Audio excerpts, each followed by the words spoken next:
కరుణాకర్ రెడ్డికి మరోసారి సిఐడి నోటీసులు జారీ చేసింది. గతంలో విచారణతో సరిపెట్టిన సిఐడి ఈసారి అరెస్టు చేస్తుందా అనే అనుమానాలు వ్యక్తమవుతున్నాయి. వైసీపీ అధికార పార్టీ ప్రతినిధి అంబటి రాంబాబు అదే అంటున్నారు. అయితే ఈ నేపథ్యంలో వైఎస్ జగన్ గవర్నర్ నరసింహన్ను కలవడం ప్రాధాన్యతను సంతరించుకుంది. ఇంతకీ సోమవారం భూమనను సిఐడి అరెస్టు చేస్తుందా?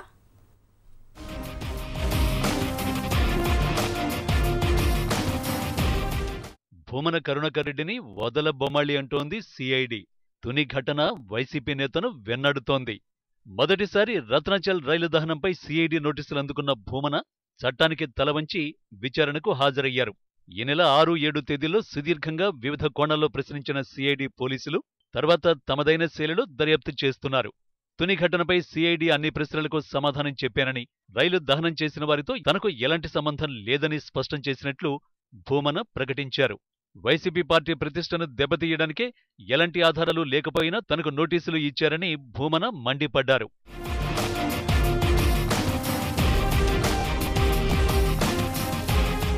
అయితే మరోసారి సిఐడి నోటీసులు అందుకున్నారు భూమన కరుణాకర్ రెడ్డి. సోమవారం హాజరు కావాలని భూమనకు సిఐడి ఉత్తర్వులు జారీ చేసింది. విచారణ పేరుతో పిలుస్తున్న సిఐడి ఈసారి మాత్రం భూమనను అదుపులోకి తీసుకునే అవకాశముందని భావిస్తున్నారు. ఇదే అనుమానాన్ని వైసీపీ అధికార ప్రతినిధి అంబటి రాంబాబు వ్యక్తం చేశారు. రాజకీయ కుట్రతోనే భూమనకు సిఐడి నోటీసులు ఇస్తోందన్నారు. ప్రత్యేక హోదా, స్విస్ ఛాలెంజ్ వంటి సమస్యలతో సతమతమవుతున్న ప్రభుత్వం ప్రతిపక్షంపై ఎదురుదాడికి తుని ఘటనను ఎంచుకుందన్నారు. ఉద్యమాన్ని అణచివేయాలని, నిర్దాక్షిణ్యంగా నొక్కివేయాలని ప్రయత్నంలో భాగంగానే కరుణాకర్ రెడ్డి గారిని అరెస్టు చేయాలనో, విచారణ చేయాలనో ప్రయత్నం జరుగుతున్నది.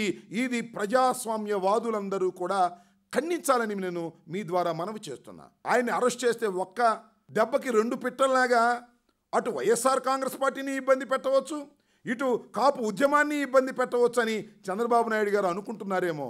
తుని ఘటనలో వైసీపీ నాయకుడు భూమన కరుణాకర్ రెడ్డికి సిఐడి నోటీసులు ఇచ్చిన నేపథ్యంలో ఆ పార్టీ అధినేత వైఎస్ జగన్ రాష్ట్ర గవర్నర్ నరసింహన్తో భేటీ కావడం రాజకీయ ప్రాధాన్యతను సంతరించుకుంది. భూమనను అరెస్ట్ చేస్తారనే ప్రచారంతో వైసీపీ వర్గాలు మండిపడుతున్నాయి. ప్రతిపక్షం ఆరోపణలకు సమాధానం చెప్పలేక కేసుల పేరుతో రాష్ట్ర ప్రభుత్వం నోరు నొక్కాలని చూస్తోందని వారు ఆరోపిస్తున్నారు. ఒకవేళ భూమనను సిఐడి సోమవారం అరెస్ట్ చేస్తే ఏం చేయాలన్న దానిపై వైసీపీ మల్లగుల్లాలు పడుతున్నట్లు తెలుస్తోంది.